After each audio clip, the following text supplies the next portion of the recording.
अल्लामा इब्न जौज़ी रहमतुल्लाह तआला लिखते हैं, अल्लाह पाक के आखिरी नबी रसूल मकबूल अलैहिस्सलाम ने फरमाया, मेरे पास जिब्रील अमीन हाजिर हुए। अर्ज़ की, या रसूल अल्लाह सल्लल्लाहु अलैहि वसल्लम, क़यामत में एक नौजवान को लाया जाएगा, वो गमगीन होगा, रो रहा होगा, फरिश्ते उसको लोहे के गुर्जों यानी आयरन रॉड से उसे हाँक रहे होंगे।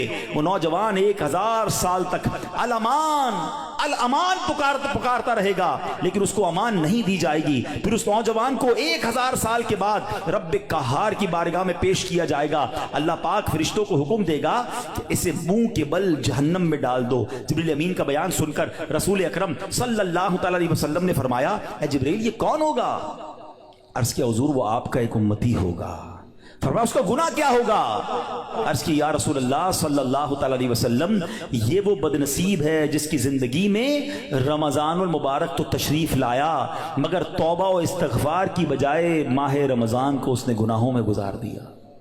रमज़ान में गुनाह नहीं करने, ये बात समझ लो। आज मेरे प्यारे इस्लामी भाइयों, बात बड़ी समझने वाली है। मुझे एक बात बताएं, कोई कहीं भी गुनाह करे, गुनाह होता है, गलत है, मगर कोई मक्का पाक में जाके गुनाह करे, हुदूद हरम में जाके गुनाह करे, एक गुनाह 1 लाख गुनाह के बराबर हो जाता है, सजा ज्यादा हो जाती है। आपकी मस्जिद के बाहर रोड पे खड़े होकर मादअल्लाह कोई गाली निकाले, हराम, लेकिन मस्जिद के अंदर आकर निकाले, आप क्या कहेंगे? खुदा का खौफ करो अल्लाह के घर में। तो इसी तरह कुछ मकाम की अहमियत होती है, कुछ वक्तों की अहमियत होती है, कुछ महीनों की अहमियत होती है। रमजान हमें बख्शवाने आया है। अच्छा, ऐसा तो है नहीं कि जैसे ही रमजान का चांद नजर आएगा मेरी जनाब जितनी भी गुनाहों की आदतें वो ऑटोमेटिकली बंद हो जाएंगी।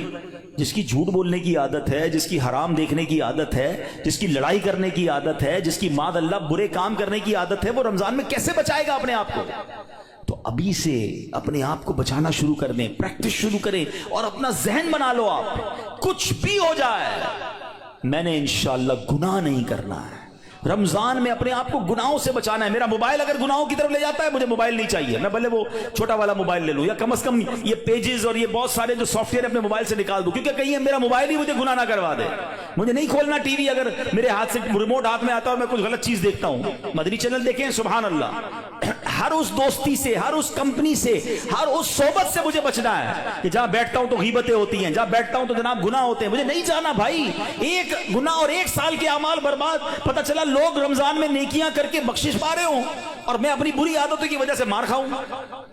ये बहुत सख्त अजाब है। देखिए, आपने सुना ना कि 1000 साल तक वो अलमान पुकारता रहेगा, मगर उससे उसकी पुकार नहीं सुनी जाएगी। खुदारा, ये महीने में कदर करनी है। ये महीना मेरी और आपकी बख्शिश के लिए आया है। ये हमारे अमाल नामे को बहुत ज्यादा इंशाअल्लाह इंप्रूव करने के लिए आया है। अल्लाह करे कि हम इस महीने के बारे में सोचें। एक और अंदाज मेरे आका का क्या था, बीबी आयशा सिद्दीका रज़ी अल्लाह तआला अन्हा फरमाती हैं, जब रमजान का महीना तशरीफ लाता तो प्यारे आका अलैहिस्सलाम इबादत पर कमर बांध लिया करते हैं। नबी पाक इबादत तो वैसे भी बड़ी फरमाया करते थे, मगर रमजान में स्पेशल मेरे आका अलैहिस्सलाम और ज्यादा इबादत करते, नवाफिल बढ़ा देते, जिक्र अस्कार बढ़ा देते, दुआएं बढ़ा देते।